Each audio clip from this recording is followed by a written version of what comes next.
રાજકોટ મહાનગરપાલિકાની ગંભીર બેદરકારીને કારણે ગાંધીગ્રામ નજીક એક વ્યક્તિનું ખુલ્લી ગટરમાં પડી જતા મૃત્યુ થયું છે। આ ઘટનાના સીસીટીવી સામે આવ્યા હતા અને ખુલ્લી ગટરમાં પડી ગયેલા પડધરી ગામના વનરાજસિંહ જાડેજાનું સારવાર દરમિયાન 10 દિવસે મોત થયું હતું। આ બનાવને પગલે મેયર નયનાબેન પેઢડિયાએ જણાવ્યું હતું કે વોર્ડ નંબર 1ના ઓફિસરને ડ્રેનેજની ફરિયાદ ઉકેલવા સૂચના અપાઈ છે અને ત્રણેય ઝોનના સિટી ઇજનેરને બોલાવી આ ફરિયાદો ઉકેલવા સૂચના અપાઈ છે।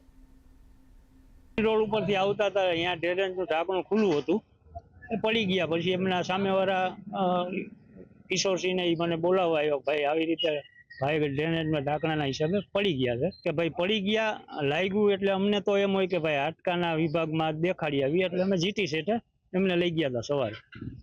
એમાં હાસડીમાં ફ્રેક્ચર હતું, બરોબર છે, એટલે અહીંયા અમે એમની ટ્રીટમેન્ટ કરાવી અને પછી એમને એમ કીધું કે ભાઈ હાસડીમાં 4 ફ્રેક્ચર છે, એટલે ઈ કરાવીને પછી અમને ઘરે લઈ આવ્યા હતા। સરકારી સાહેબ ઘોર કોર્પોરેશનની બેદરકારી।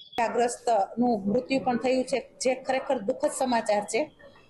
ડ્રેનેજ અધિકારીઓને તેમજ વોર્ડ ઓફિસરોને અને ડીએમસી કક્ષા સુધીના આજે તાત્કાલિક ધોરણે મેં સૂચના આપેલી છે કે જાહેર માર્ગ ઉપર કે શેરીની અંદર ચોમાસા દરમિયાન જ્યારે કુંડી નબળી પડી ગઈ હોય અને એના ઢાંકણા તૂટી ગયા હોય, તેની ફ્રેમ નબળી પડી ગઈ હોય તો તાત્કાલિક એને બદલાવી કે જેથી કરીને આવા કોઈ ગંભીર અકસ્માત અને જાનહાનિ ન થાય।